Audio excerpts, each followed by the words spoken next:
I have a story to tell you. It's actually an interesting and a true story. It's about a girl. She was young. Her and her mom were together, and the mother had a few scars and burns.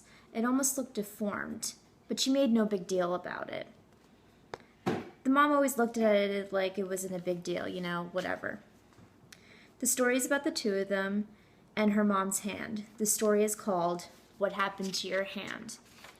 Okay, when the girl was little, she was at school, and there were these conceited kids, one after another, telling the girl, "Oh, your mom has an ugly hand." The poor girl was heartbroken. Ugh. Every day they would just pick at her about it, constantly. Ugh, the girl would just rush home in tears, heartbroken. And the mom would ask her, "What's wrong? What happened?" But the girl would just sweep it under the rug and say that she was fine. The mom kept asking and asking, and she said, "You could tell me anything. I want to help you." But the little girl just kept pushing it aside. One day, the girl went to school, and those conceited little kids swarmed around her, giving the girl more criticism over her mother's hand. And again, they were saying, "Oh, how your mom has a weird hand. Ha ha ha ha ha." The girl was heartbroken once again and came rushing home. The mom anxiously wanting to grab onto her daughter and help her. The girl once again pushes her mom away and continually yelled at her, "Oh, I hate you, I hate you." And it crushed the woman's heart, the mother's heart.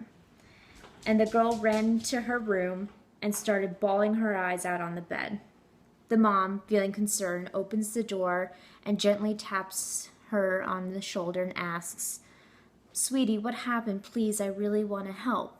She looks at her mother with pain in her eyes and asks, "Why do you have an ugly hand?" "The kids at my school, their mothers have normal hands, and every day the kids at school keep picking on me about it, and it hurts me. Why, Mom? Why?" The mother sighs, puts her daughter on her lap, and starts to explain, "When you were a baby, we lived in this house, and something happened. I really don't know how it happened, but it caused the house to catch on fire. And I darted out. And your father as well, along with the dog and the cat, everyone got out. Safely, of course. Your father then turned to me and asked, 'Where's the baby?'